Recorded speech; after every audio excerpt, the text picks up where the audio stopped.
Hey fellas, so today we have a new build. We have the Thunder Bear with a little bit of a twist to it, but I wanted to show you guys the combat first. But before we do that, if you're enjoying all these videos, drop me a like and a sub. I much appreciate it. But let's get straight into the combat. So all you need to do with this build is Rampage. Hopefully we get a decent map.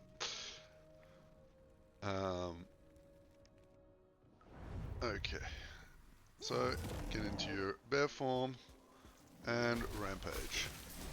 Alright, this is it. This is after about 12 hours of gameplay, maybe a little less, but this is the build. He's a little bit slow at the moment because I don't have some really good move speed boots.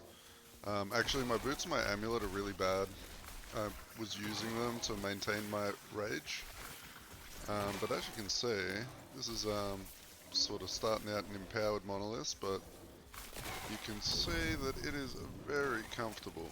You just charge around, tornadoes start spawning. I mean, you can stop rampaging and the tornadoes will keep spawning and just passively take things out. Alright, kind of like my Swarm Blade, same sort of tech I'm using over on that one. That's where I got the idea. Yeah, that's pretty much how the build works. I don't know how much more I've got to really show on this one. There we go, monolith done. Very fast, very comfy, and can be started pretty early on. So first of all, let's have a look at the little bits of gear I'm using at the moment. So keep in mind, this is the day one look at it, because I haven't done a whole lot to it, but this is what I'm going for first. So there is another weapon that I've seen other people use with the build. If I can quickly track it down, I probably should have grabbed it out of my stash before we started, but there it is. So a lot of other people are using this, and the only reason they use this is because of the 3% increased spell damage per 1% increased movement speed. So if you have 100% increased move speed, you get 300% increased spell damage. Okay, now this is really good. If you could get a 2 LP version of this weapon, I would use this probably instead. Because if you can land like a big spell power roll and a crit multi-roll on it, or man, if you could get or like a lightning damage, spell damage roll, then this weapon would be really, really good. But at the moment, I find this weapon to be a lot nicer, as we're trying to get rage from crits. So this has 90% increased spell critical strike chance on it. It has 90% spell lightning damage, 24 flat spell lightning damage, and then you can get like a 2-3 LP version of this for a couple of mil. Mine didn't roll very well. Obviously, I was trying to aim for a crit multi increased spell damage version, but yeah, that's where we're going for weapon. For an offhand, there is a better base item, which I can get now because I've leveled up. It's a level 70 base item. It's a scimitar, and it has 50% crit multi on the prefix. So I would probably try and make the same sort of weapon with that instead. You could... it would be nice if I could get armor shred on this as well, but this is what we've got so far. For rings, we just want as much attunement as we can get on this build, so I'm just trying to stack attunement rolls, get some reses where I can, lightning damage, like these are only level 50 rings. I'm slowly trying to find some better stuff. The gloves, these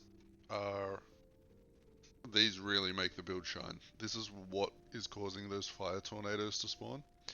And when we get into the tornado tree later, you'll understand why these are so good. But you know, get a 1 or 2 LP version of these. Try and slam whatever you need on them.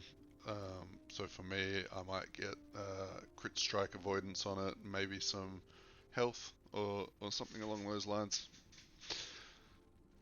So these boots mixed with this amulet are currently what I've been using since low level, right? Because you can put these on at level 30, and these boots will spawn vines, okay, when you're walking around.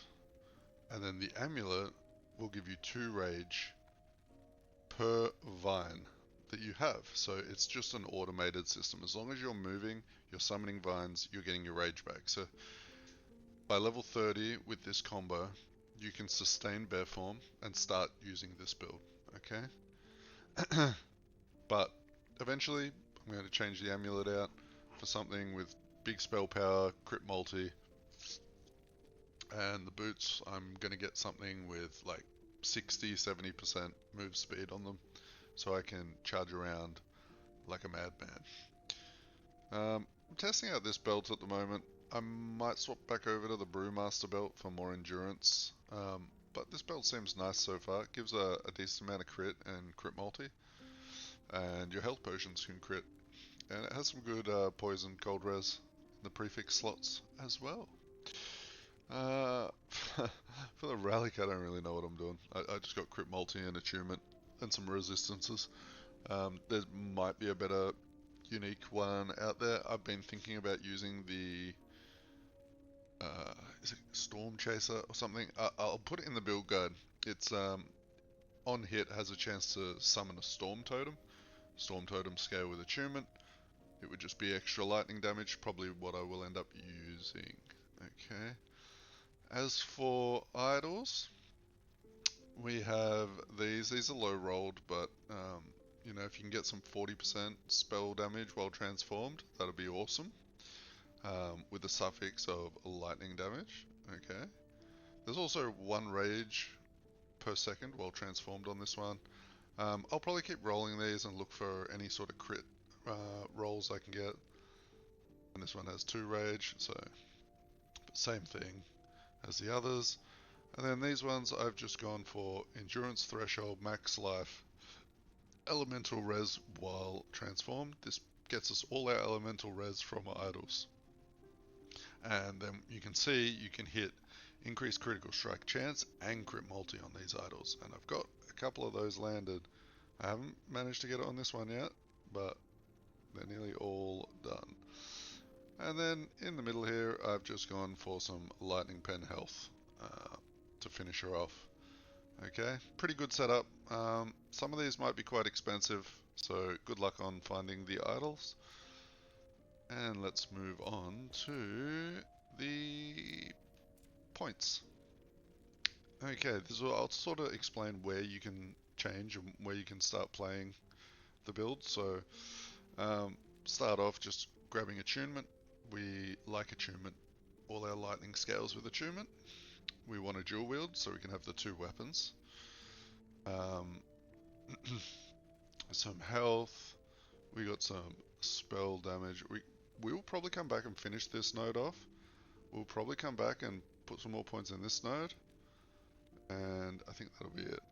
I'm not sure if we can take them on here. We might take these if we're having some survivability issues once we start pushing past like 500 corruption. Okay, and then we've got the shaman tree here. Now, as soon as you've spec'd into Druid, you get your bear form, okay? As soon as you get bear form, put it on your hotbar. Start getting passive points for it, because you need a few before you can turn the build on. But from this point, once you have enough points for bear form, you can actually start using a lower level version of this build that will go very quickly. But for shaman, we want grab all the attunement, grab the flat spell. We are going to finish this off. I'm still in the midst of leveling this character. 5 points in here, 3 points in here, 5 points in here for the attunement. If we have leftover points, I'll come back here and finish off this attunement. Then we come over here, start off with the health, mana, more attunement. This will also get finished off eventually. We get increased damage while transformed, and then we get no decay when you're out of combat, so you hold your rage in between large gaps. Okay. More increased damage with some Alipen leech. So once you get this to 3 points, health leech on crit. Okay, 4%. Very, very nice to keep you alive. This works off all your lightning bolts, everything. So very powerful. More attunement. Crit avoidance per 5 attunement. So we have a lot of attunement. So we are pretty much going to get ourselves crit avoidance from this. Okay.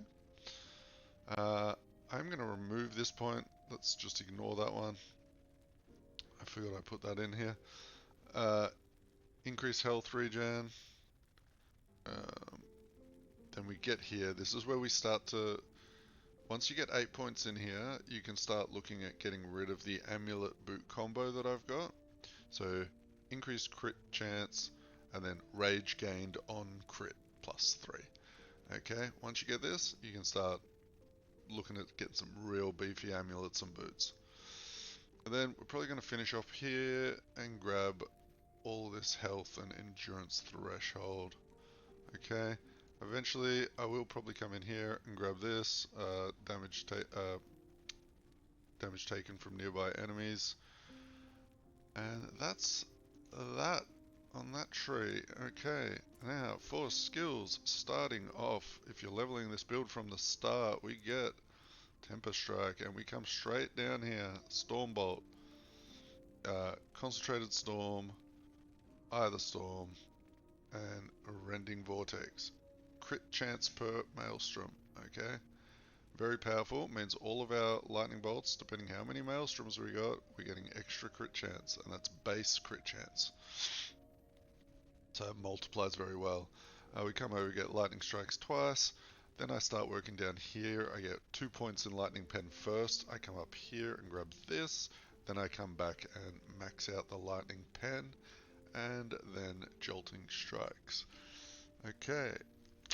Next, now there's a bit of synergy going on here. So we never actually use this skill once we're in bear form. This is just to scale our Stormbolt damage, right? So if we have a look in here, we come, the first points we get is boom, boom, boom, boom. If you're starting the build fresh, okay? Then come up here and grab these and get the move speed and then finish it off with the area. Alright, so we never cast Maelstrom. We actually, let me show you in Warcry first. So once you get Warcry, first thing you want to do is go 1 point here, 1 point here to get Shallow Breath. Reduces the cooldown by a lot, 5 seconds. Okay, and then come straight down to the corner down here, Whirlpool. Alright, every time we use Warcry, we get 4 stacks of Maelstrom. Okay, and then start filling in the rest. You can come up and get the crit and the crit. You can get a cleanse here. Lots of good stuff, but the main things is to get this Whirlpool and the cooldown reduction, okay? Because then, when we head back over into bear form, first thing we actually do though is we come boom, boom, boom. Okay, now we've changed it from physical to lightning. Now this is the node right here, lightning strikes per second while rampaging. This is why we're calling down all those thunderbolts and why everything's getting destroyed, okay? And then the last point up here, Unending Storm, removes the cooldown of Rampage. Makes it a little bit slower, but that does not matter. It will go so fast that you'll be able to, hardly able to control it eventually. Alright, so once you've got 3 points in here, okay, don't go to max 5 straight away, just get 3, get 1 in here to reduce the cooldown, then come over to this side, and come down here, and then down here, okay? this consumes Warcry. So this will allow you to use Warcry whenever you end your rampage. So you rampage into a group of enemies, release the rampage button, it will Warcry, give you the Maelstrom stacks, you start rampaging again. And you can just, every time you let go to change directions, you will use Warcry, give yourself Maelstrom stacks, which will start giving you more lightning bolts, and crit chance, and all the rest. Okay. And then lastly, we have Tornado. So Tornado, first of all, I came up here and I grabbed this. I wanted to get the lightning frequency, the cast Stormbolts, duration, damage, and I'm trying out this double cast. I'm not sure if it's working, but I think it is. So pretty much our Rampage is casting Stormbolts, our Tornado is casting Stormbolts, and our Maelstrom is casting Stormbolts. So we got lots of lightning. And that is how the skills work. So from about level 25 to 30, you should have enough points to get into this part of the tree, which will mean he'll be able to start casting lightning bolts. Just get your biggest, baddest spell damage weapon while leveling, and you'll be fine. You can even use a two-handed weapon at the start, you know, just with huge spell lightning damage on it, and just charge around and everything should melt. Alright. Well, I think that is the end of the video. Thank you for hanging around. If you liked the video, once again, please drop me a sub and a like. I appreciate all the support over my little last Epoch stint that I've had here. You guys have been hella supportive. And if you have any other questions, join the Discord in the description. I'm in there a lot and I help out loads of people every day. Alright, cheers boys, peace.